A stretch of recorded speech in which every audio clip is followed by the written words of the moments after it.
En los últimos días, aquí en Estados Unidos, la política ha estado que arde. Un candidato ha escapado de morir de puro milagro ante un atentado perpetrado en su contra cuando estaba en plena campaña. La bala que iba directo a su cabeza, todo el mundo vio cómo le rozó la oreja solamente.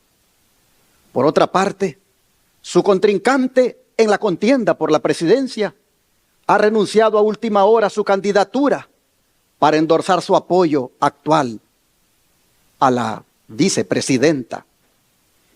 Mientras tanto, hay toda una sociedad dividida, poniendo sus esperanzas en su candidato favorito para que le resuelva sus problemas.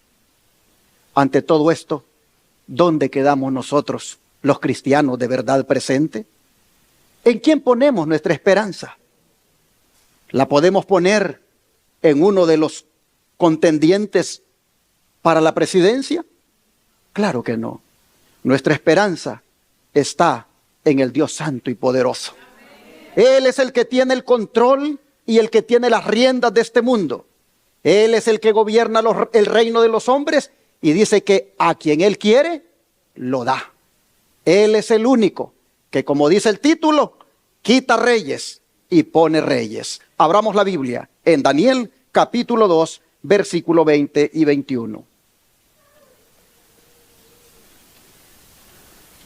Daniel capítulo 2, versículo 20 y 21 nos dice: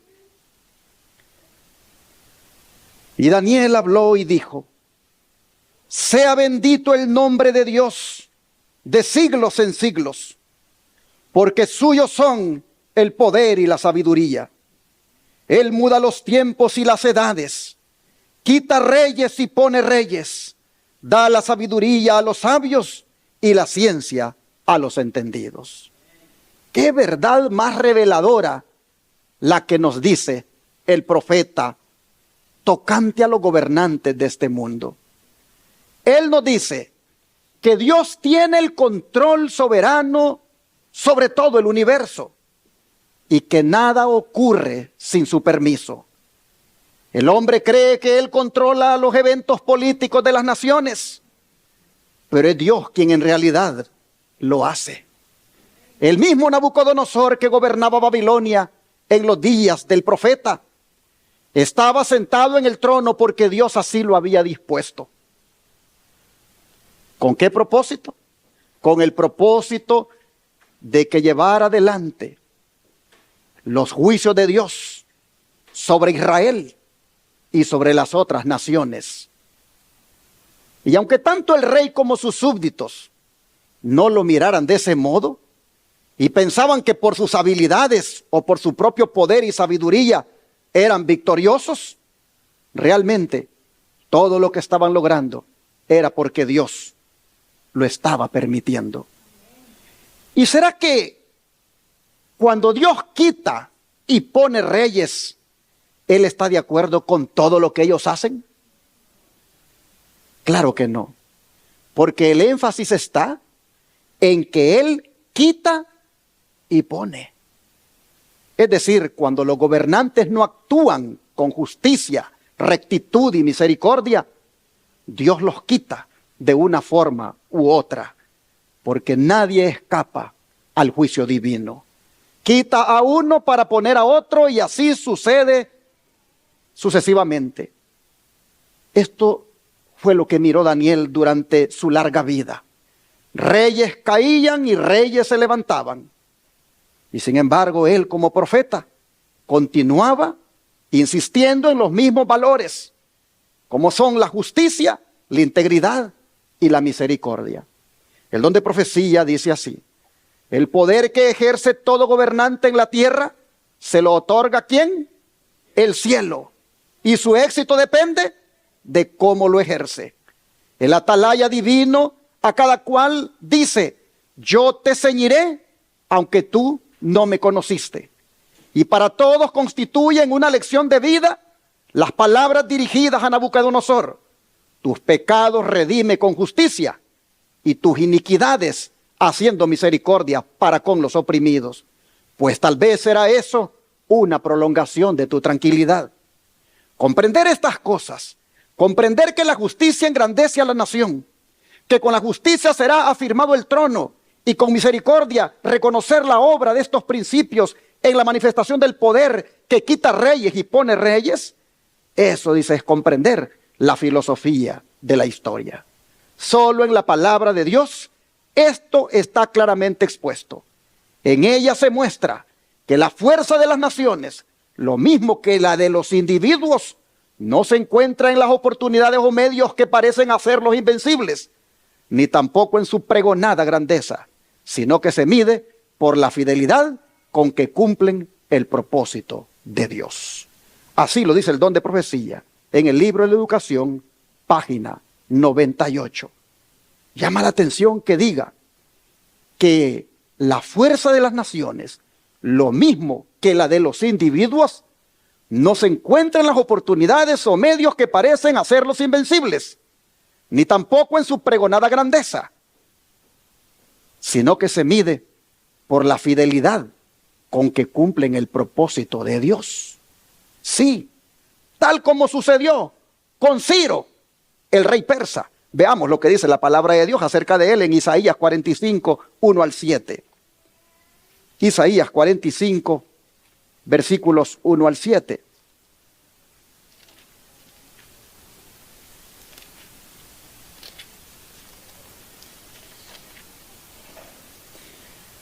Así dice Jehová a su ungido, a Ciro, al cual tomé yo por su mano derecha, para sujetar naciones delante de él y desatar lomos de reyes, para abrir delante de él puertas, y las puertas no se cerrarán.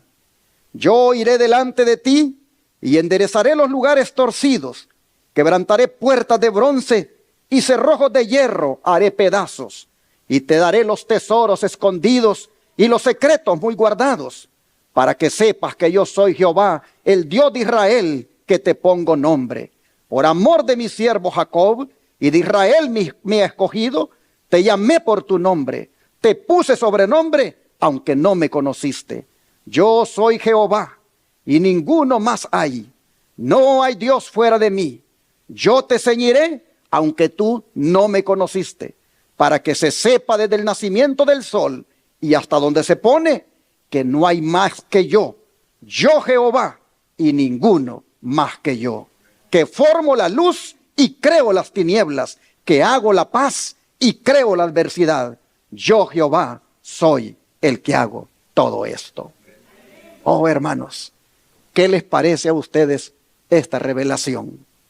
Ciro vivía en un país en que poquísimas personas reconocían a Jehová, pero Dios ordenó el curso de los acontecimientos para que Ciro tuviera la oportunidad de reconocerlo como el supremo rey, como aquel que le había asignado su misión. Una misión que, como dice el verso 4, era para favorecer al pueblo de Dios. Sí, es que era la voluntad de Dios que los judíos regresaran a su patria después de 70 años. Pero era evidente que Babilonia no estaba dispuesta a liberarlos. Por lo tanto, Dios suscitó a los persas e hizo de Ciro su instrumento escogido para libertar a los judíos. ¿Y cumplió Ciro fielmente la misión? Claro que sí. El don de profecía lo describe de esta manera. La llegada del ejército de Ciro ante los muros de Babilonia fue para los judíos un indicio de que se acercaba su liberación del cautiverio. Más de un siglo antes del nacimiento de Ciro, la inspiración lo había mencionado por nombre y dejado registrado lo que iba a hacer al tomar la ciudad de Babilonia de imprevisto y al preparar el terreno para libertar a los hijos del cautiverio. En la inesperada entrada del ejército del conquistador persa al corazón de la capital babilónica por el cauce del río, cuyas aguas habían sido desviadas, y por las puertas interiores que con negligente seguridad habían sido dejadas abiertas y sin protección, los judíos tuvieron abundantes evidencias del cumplimiento literal de la profecía de Isaías concerniente al derrocamiento repentino de sus opresores.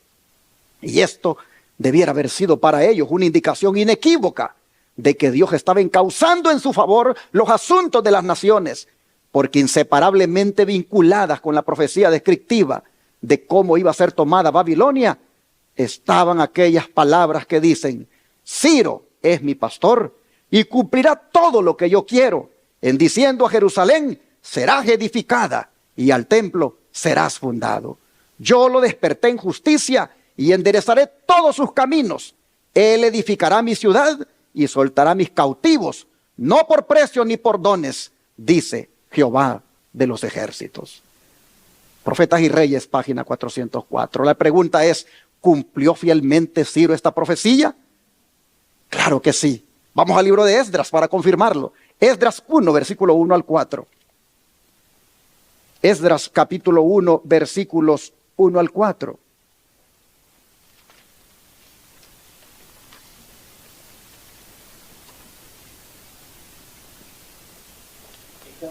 Esdras 1, 1 al 4.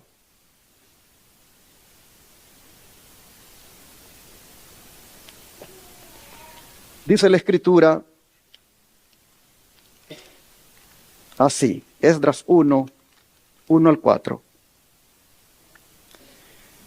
En el primer año de Ciro, rey de Persia, para que se cumpliese la palabra de Jehová por boca de Jeremías, despertó Jehová el espíritu de Ciro, rey de Persia, el cual hizo pregonar de palabra y también por escrito todo su reino, diciendo, por todo su reino, diciendo: así ha dicho Ciro, rey de Persia: Jehová, el Dios de los cielos, me ha dado todos los reinos de la tierra, y me ha mandado que le edifique casa en Jerusalén, que esté en Judá. Quien haya entre vosotros de su pueblo, sea Dios con él, y suba a Jerusalén, que esté en Judá, y edifique la casa de Jehová, Dios de Israel. Él es el Dios, la cual está en Jerusalén. Y a todo el que haya quedado en cualquier lugar donde more, ayúdenle los hombres de su lugar con plata, oro, bienes y ganados, además de ofrendas voluntarias para la casa de Dios, la cual está en Jerusalén. Aquí nosotros vemos que dice la Escritura que Jehová movió el espíritu de Ciro, rey de Persia. En Isaías nosotros leímos de Ciro que no conocía a Dios ni cómo servirle. Pero nosotros miramos que Dios sí conocía a Ciro y también cómo servirse de él. Esto confirma, hermanos, que Dios mueve los ánimos de los hombres, y todo lo bueno que se lleve a cabo en cualquier lugar y tiempo, es Dios quien mueve el espíritu para hacerlo.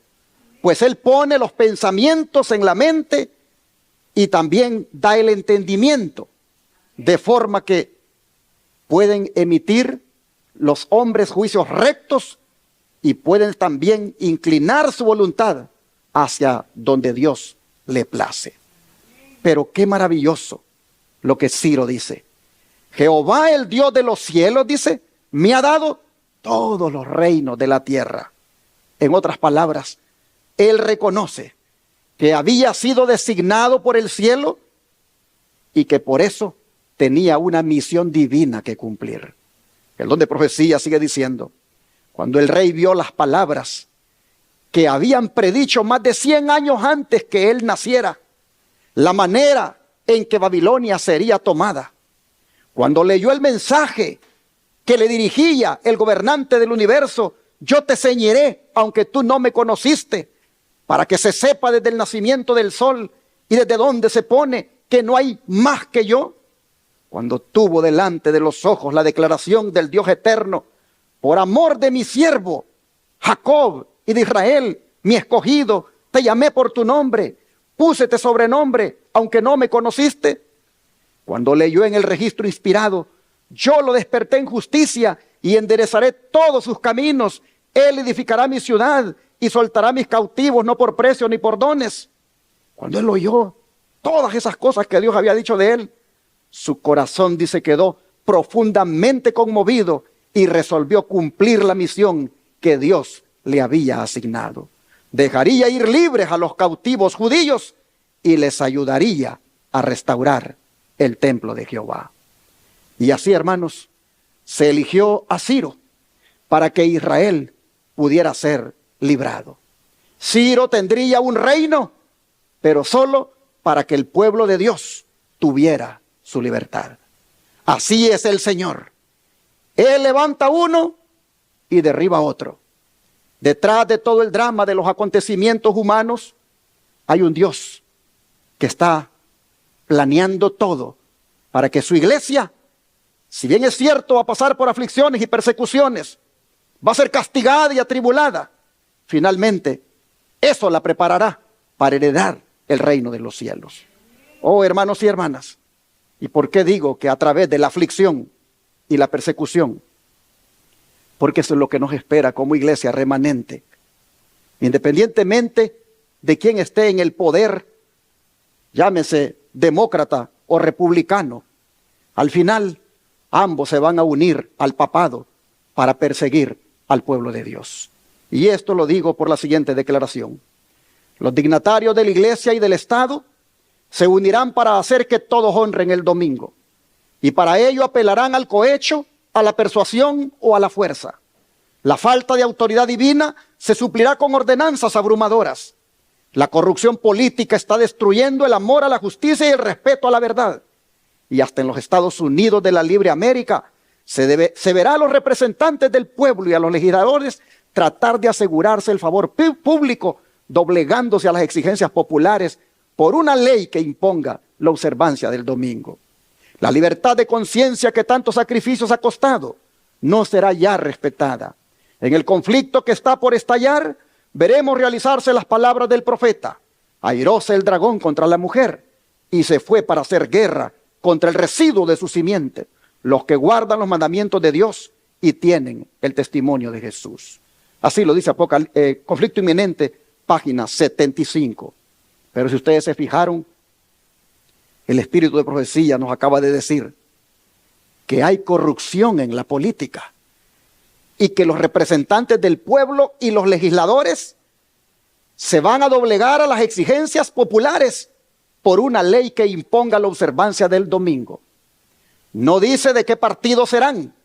Así que, como podrán ser de uno o podrán ser del otro, al fin ambos promueven leyes que terminarán en eso, en una ley dominical. Unos promueven la Agenda 2030 y el cambio climático, donde está contemplado restaurar el clima, guardando el domingo como el papado lo requiere, entre otras cosas. Mientras que otros promueven la eliminación del muro de la separación entre la iglesia y el Estado, tal como lo plantea el nacionalismo cristiano en el famoso Proyecto 2025 que tienen listo para que se ejecute el próximo año. Ellos le tienen bien delineado a Donald Trump para que en caso de que gane, al nomás tomar posesión, tome medidas que vayan encaminadas a separar inclusive ese muro de separación entre la iglesia y el Estado, valga la redundancia. La fundación Heritage Foundation, compuesta por cristianos nacionalistas conservadores, ha escrito un documento para Donald Trump y para los congresistas republicanos, donde les alienta a que establezcan leyes encaminadas a favorecer el descanso dominical. Y si ellos quisieran lo hacen, porque en este momento hay cientos de congresistas y senadores católicos y evangélicos de los dos partidos que bien lo pudieran hacer si Dios se los permite. Hermanos y hermanas, los evangélicos nacionalistas de Estados Unidos dijeron en el período pasado que Trump era el rey Ciro para ellos. ¿Por qué? Porque él era el que le devolvería el poder a la iglesia, pues así se los dijo: quiero devolver el poder a la iglesia. Y lo sigue diciendo. Él dice que le asustan los números de ver cómo se refleja la poca gente que está yendo a las iglesias los domingos. Pero es el propósito de él, al tomar posesión, hacer que nuevamente esta nación vuelva a la gente a los cultos los domingos. Y eso es aplaudido por cientos y cientos de evangélicos. ¿Cómo es que él le devolvería el poder a la iglesia? Solamente si la iglesia se une con el Estado. La pregunta es, ¿sucederá eso con él al mando? Solo Dios lo sabe. Pero lo que sí sabemos es que el don de profecía dice que eso va a suceder cuando el protestantismo se una con el poder secular. Se los pongo acá. Establezcase en los Estados Unidos el principio de que la iglesia puede emplear o dirigir el poder del Estado, que las leyes civiles pueden hacer obligatorias las observancias religiosas.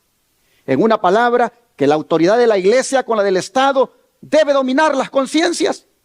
Y el triunfo de Roma quedará asegurado en la gran república de la América del Norte. Cuando las iglesias principales de los Estados Unidos, uniéndose en puntos comunes de doctrina, influyan sobre el Estado para que imponga los decretos y las instituciones de ellas, entonces la América protestante habrá formado una imagen de la jerarquía romana y la inflicción de penas civiles contra los disidentes vendrá de por sí sola. De manera que declaraciones, quiero devolver el poder a la iglesia, son declaraciones que tienen un enfoque, que tienen un objetivo, y es que la iglesia se sirva del Estado.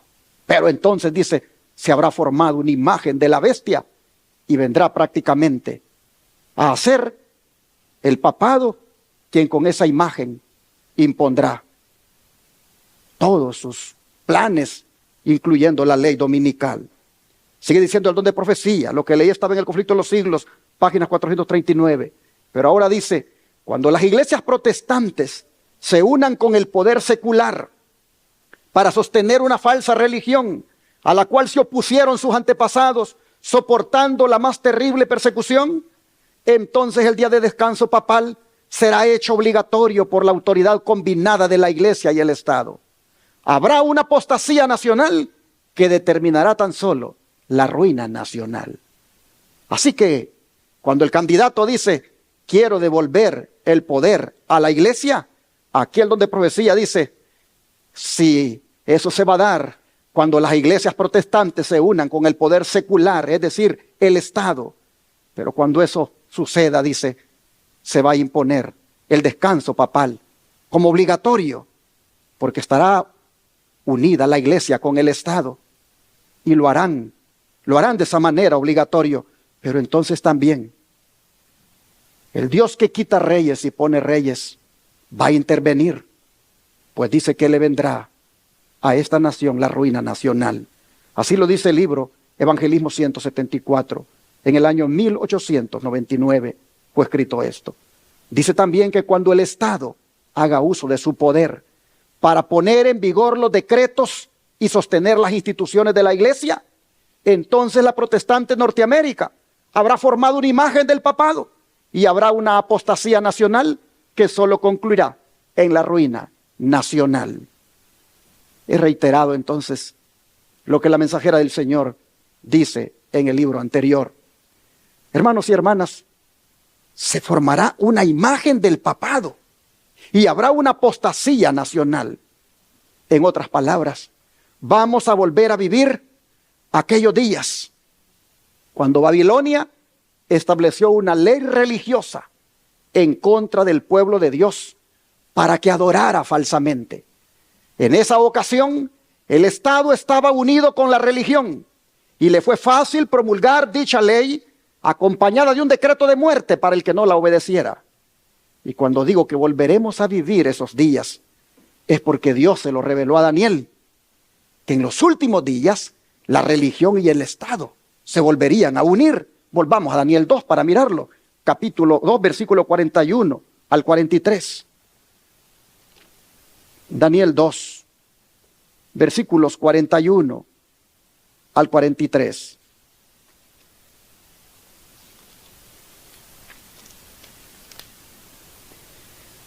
La Escritura dice, y lo que viste de los pies y los dedos, en parte de barro cocido de alfarero y en parte de hierro, será un reino dividido, mas habrá en él algo de la fuerza del hierro. Así como viste hierro mezclado con barro cocido, y por ser los dedos de los pies en parte de hierro y en parte de barro cocido, el reino será en parte fuerte y en parte frágil. Así como viste el hierro mezclado con barro, se mezclarán por medio de alianzas humanas, pero no se unirán el uno con el otro, como el hierro no se mezcla con el barro.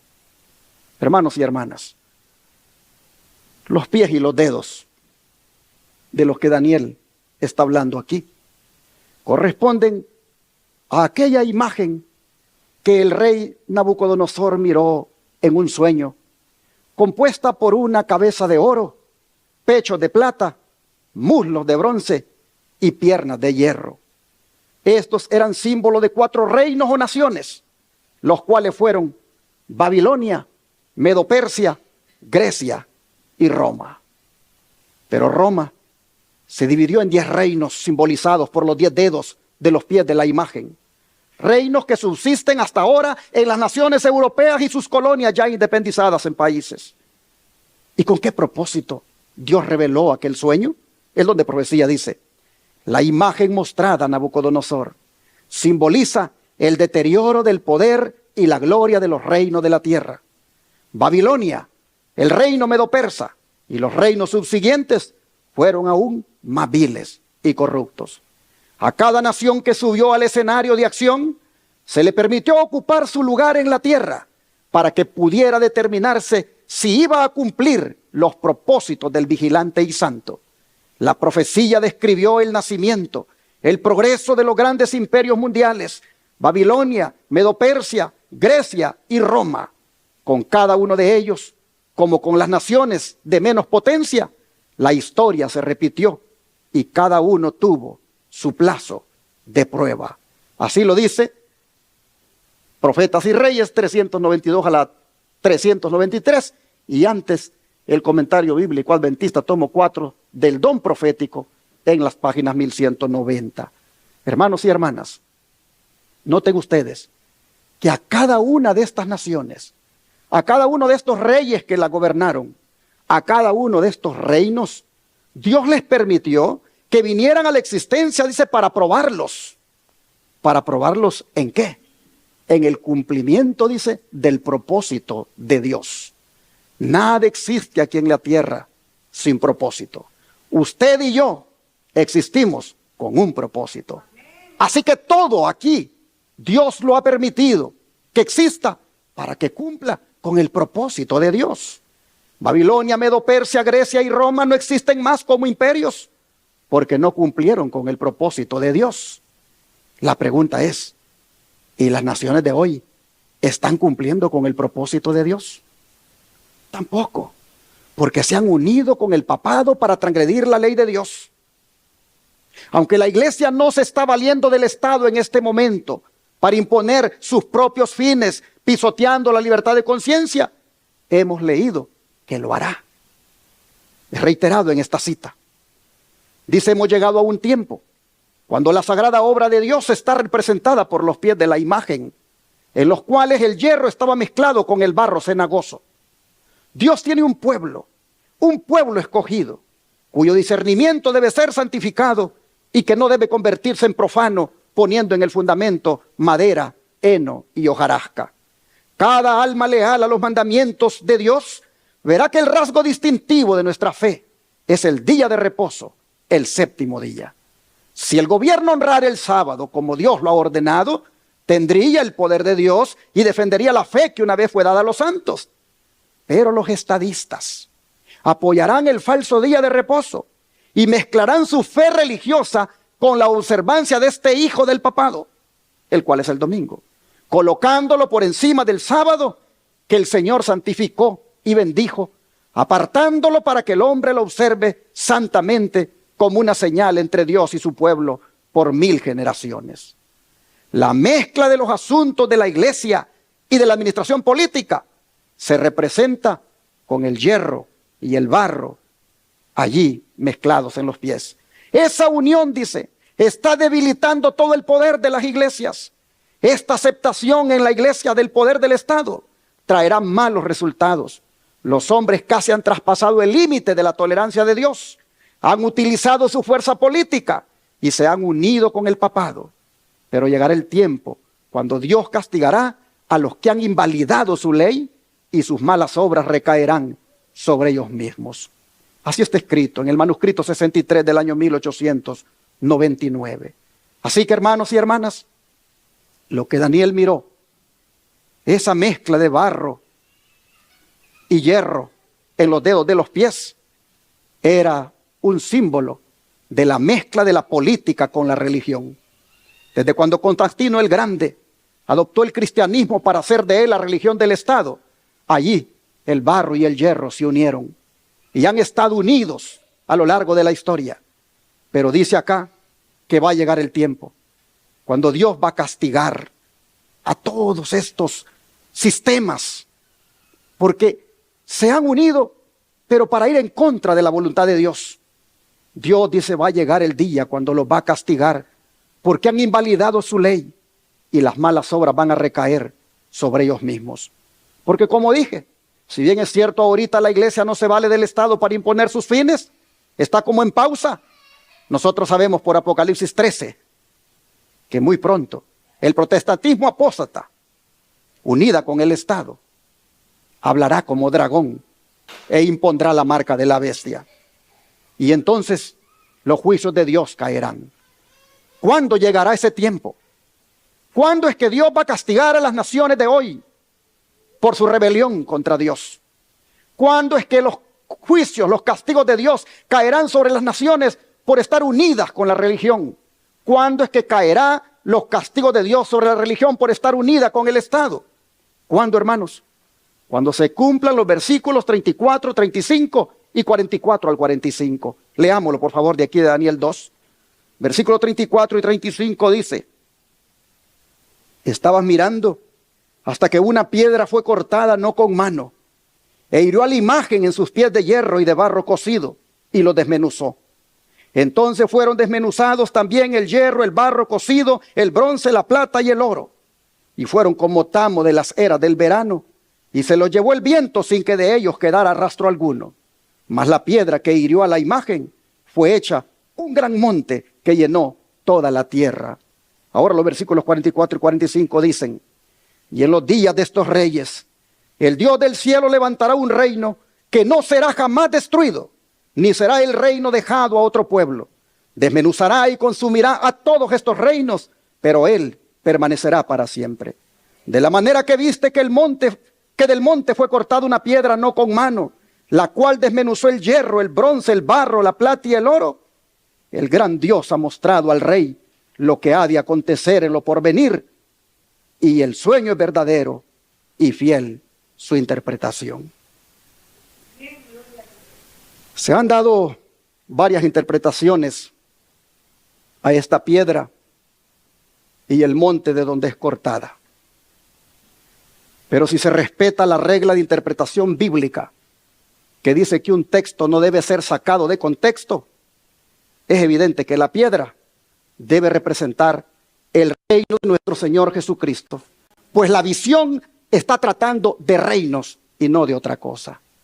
Decir que representa una cosa diferente es sacar el texto de su contexto. Es más, Cristo mismo se hizo pasar por la piedra cuando dijo en Mateo 21, 42 al 44 lo siguiente. Mateo 21, versículo 42 al 44. Dice así: Jesús les dijo: ¿nunca leísteis en las Escrituras? La piedra que desecharon los edificadores ha venido a ser cabeza del ángulo. El Señor ha hecho esto y es cosa maravillosa a vuestros ojos. Por tanto digo que el reino de Dios será quitado de vosotros y será dado a gente que produzca los frutos de él. Y el que cayere sobre esta piedra será quebrantado, y sobre quien ella cayere le desmenuzará. Oh, hermanos y hermanas, cuando Cristo venga en su reino de gloria. Va a impactar los reinos de este mundo simbolizados por los pies y los dedos de la imagen. Cristo, hermanos, va a desmenuzar todos los reinos, porque Cristo es la piedra que vendrá del santo monte de Dios. Oh, hermanos y hermanas, Jesús vendrá de lo alto. Por eso dice que es cortada no con mano la piedra, porque su reino no es de factura humana, sino divina.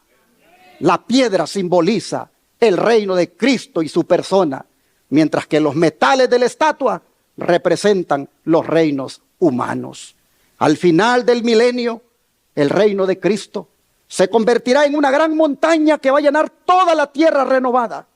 Juan asocia la capital del reino con Cristo, con la piedra y el monte de Dios que está en el cielo, al decir en Apocalipsis 21, versículos 10 y 11, lo siguiente.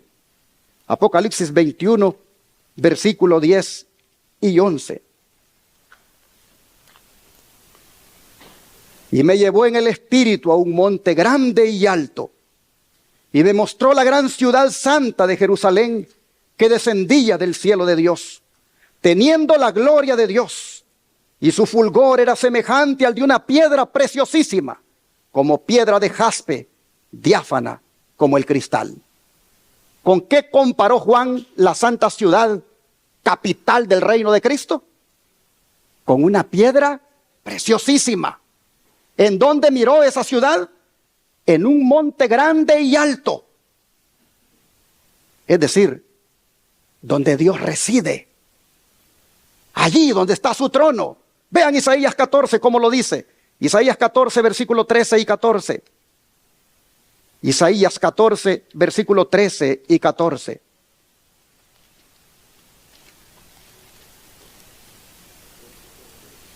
Isaías 14, verso 13 y 14. Tú que decías en tu corazón, subiré al cielo, en lo alto junto a las estrellas de Dios levantaré mi trono, y en el monte del testimonio me sentaré a los lados del norte. Sobre las alturas de las nubes subiré y seré semejante al Altísimo. Estas eran las pretensiones de Lucifer. Poner su trono en el santo monte de Dios para establecerse él como el gobernante, como el rey. Oh, hermanos y hermanas, con todos estos textos queda comprobado que la piedra y el monte son sinónimos de nuestro Rey de Reyes y de su reino eterno. El don de profecía hace alusión a lo que he dicho de la siguiente manera. Nuestro reino no pertenece a este mundo. Estamos esperando que nuestro Señor venga desde el cielo para someter toda autoridad y poder y establecer ¿qué cosa? Su reino eterno. Las potencias terrenales se encuentran agitadas. No necesitamos y no podemos esperar unión entre las naciones del mundo. Nuestra posición en la imagen de Nabucodonosor está representada por los dedos de los pies en estado de división y de un material deleznable que no puede mantener su cohesión. La profecía nos muestra que el gran día de Dios está sobre nosotros, se aproxima rápidamente. Es decir, la piedra muy pronto hará su efecto, hará su impacto. Cristo Jesús vendrá. En el gran día final, esos testimonios para la iglesia tomó 322. En el gran día final dice, cuando se pronuncia sentencia sobre los que rechazan la gracia de Dios, Cristo, su roca de escándalo, les parecerá entonces ¿qué cosa? Una montaña vengadora. Deseo de toda la gente, página 551. Oh, hermanos y hermanas, el don de profecía respalda lo que hemos venido diciendo, que la piedra y el monte son sinónimos del Rey y del reino eterno de nuestro Señor Jesucristo. Es decir, cuando venga en gloria. Hermanos y hermanas, dice el don de profecía en esta otra cita, en hijos e hijas de Dios, que el pueblo de Dios no puede recibir el reino antes que se realice el advenimiento personal de Cristo. Oiga eso, no puede recibir el reino antes que se realice el advenimiento personal de Cristo. En su estado presente, el hombre es mortal, corruptible, pero el reino de Dios será incorruptible y sempiterno. Por lo tanto, en su estado presente, el hombre no puede entrar en el reino de Dios. Pero cuando venga Jesús, concederá la inmortalidad a su pueblo y luego lo llamará a poseer el reino del que hasta aquí solo han sido presuntos herederos. Así que, hermanos y hermanas, en su segunda venida seremos llamados a entrar al reino. Y será hasta en su tercera venida que se tomará posesión definitiva de él. Ah, mis hermanos, pero qué privilegio será para nosotros estar en la toma de posesión definitiva del reino de nuestro Señor.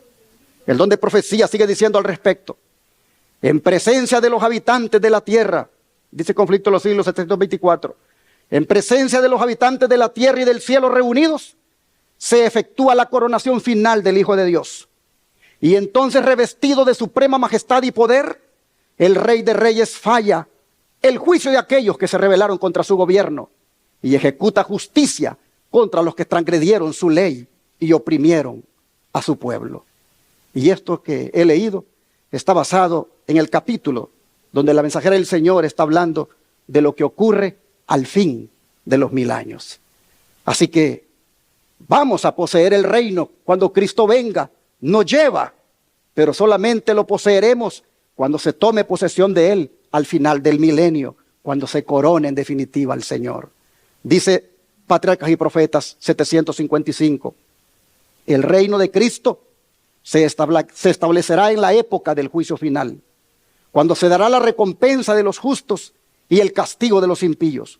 Cuando todos los que se oponen a la soberanía de Cristo hayan sido destruidos, los reinos de este mundo se convertirán en los reinos de nuestro Señor y de su Cristo.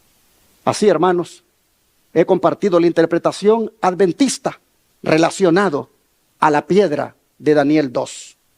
Sé que hay otras interpretaciones, como que representa la primera venida de Cristo o que representa los 144,000, pero esas no son interpretación adventista. Y como en la Iglesia Advenimiento somos creyentes adventistas, lo que les he presentado es lo que creemos. ¿Por qué no creemos que la piedra es la primera venida de Cristo? ¿O son los 144,000? ¿Por qué? Porque en la primera venida los pies de hierro mezclados con barro no existían todavía. Y porque los 144,000 en Daniel 2 no son los que desmenuzan a todos los reinos. Eso lo hace Cristo Jesús en su segunda venida. Sostener esa interpretación es sacar, como dije, el texto de su contexto. Ah, pero los 144,000 ¿serán parte del reino? Claro que sí. Cuando sean llevados para tomar posesión de él junto con los muertos en Cristo que serán resucitados. Esa posesión, como dije, tomará lugar después del milenio. Solo déjenme decirles que en este momento se están seleccionando a los súbditos o ciudadanos del reino en ese juicio investigador que se está llevando a cabo en el cielo. Por eso el don de profecía dice, Daniel, hablando de la destrucción de los reinos terrenales, vio cuando la piedra fue cortada de la montaña y vi a los muertos grandes y pequeños estar de pie frente a Dios. Y los libros se abrieron y otro libro fue abierto, el cual es el libro de la vida. Y los muertos fueron juzgados por las cosas escritas en los libros según sus obras. Panfleto 150.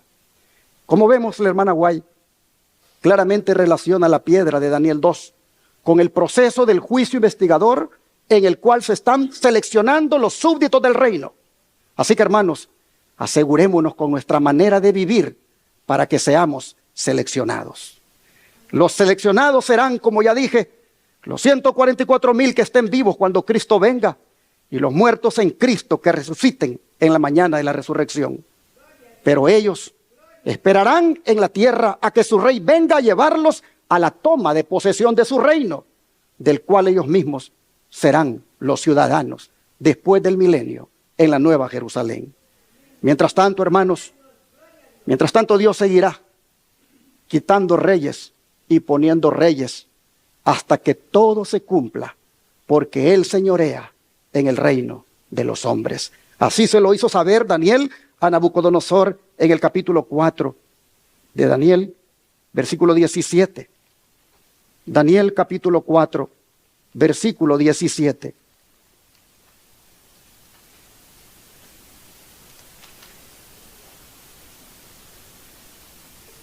La sentencia es por decreto de los vigilantes y por dicho de los santos la resolución, para que conozcan los vivientes que el Altísimo gobierna el reino de los hombres y que a quien Él quiere lo da y constituye sobre él al más bajo de los hombres. Hermanos y hermanas, el Señor Dios omnipotente reina. ¿Cuántos dicen amén? Todos los reyes y todas las naciones le pertenecen. Están bajo su dominio y gobierno. Cierro el mensaje con las palabras de Proverbios capítulo 21, versículo 1. Proverbios capítulo 21, versículo 1.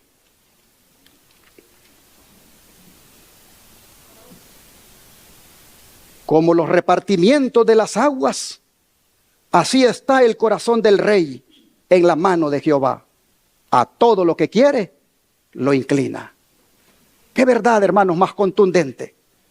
El corazón del rey puede ser guiado por Dios, lo mismo que un labrador puede dirigir el agua de riego por diferentes canales, debido a la gran influencia que le concede su posición a un rey o presidente. Estos pueden afectar a millones de personas, y para hacer que todas las cosas ayuden a bien, muchas veces es preciso que Dios dirija el corazón de estos gobernantes por caminos que de otro modo ellos no hubieran transitado. Pero esa intervención divina, hermanos, tampoco interfiere con la libertad humana de escoger si han de seguir el camino de Dios o no. Esto mismo pasa con todos nosotros. El corazón nuestro está en las manos de Dios, y Él tiene el poder de cambiarlo, pero nosotros decidimos si queremos que lo haga o no. Por eso Él solo se atreve a decirnos: dame, hijo mío, tu corazón y miren tus ojos por mis caminos. Ojalá, mis hermanos, que nosotros queramos darle nuestro corazón a Dios, para que así podamos servir a sus propósitos. Habiendo oído que Él nos dice: dame, hijo mío, tu corazón, yo pregunto en esta hora, ¿cuántos quieren entregarle el corazón a Cristo Jesús? Que Dios les bendiga y que así estén preparados cuando su Rey, Cristo Jesús, venga a buscarlos a cada uno de ustedes. Así que vamos a cantar el himno número 20. Ved a Cristo.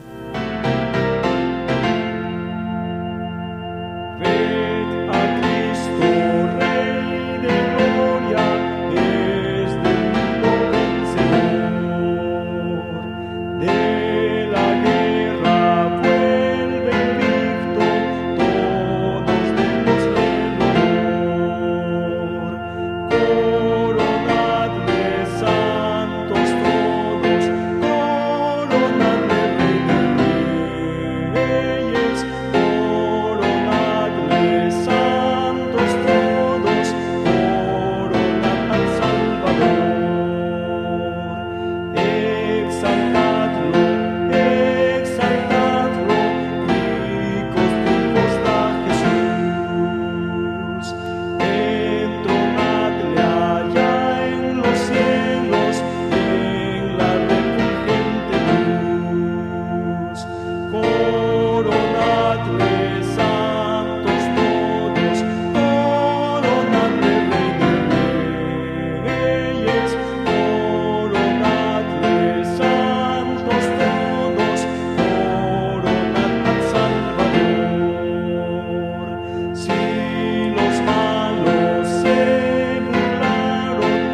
Muy pronto llega el día cuando hemos de estar ante nuestro Rey de Reyes y Señor de Señores. Y allí le coronaremos personalmente de loores, de alabanza, de gloria, de exaltación. Mientras tanto, el himno que hemos cantado nos dice que hay que hacerlo ya. Hay que hacerlo por la fe. Hay que exaltar a nuestro Rey de Reyes. Hay que coronarlo desde ya de loores, de gloria, de honra. Oh, hermanos, el Señor vendrá. Y cuando Él venga, todos los reinos de esta tierra perecerán. Y un solo reino permanecerá para siempre, el reino de nuestro Dios. Que usted y yo seamos súbditos de ese reino. Que usted y yo nos preparemos cada día de corazón, dejando el pecado, dejando de hacer lo malo, haciendo lo recto solamente delante de Dios, para que así seamos súbditos de nuestro Rey y Salvador Jesucristo. Vamos a orar para que el Señor nos ayude a lograrlo.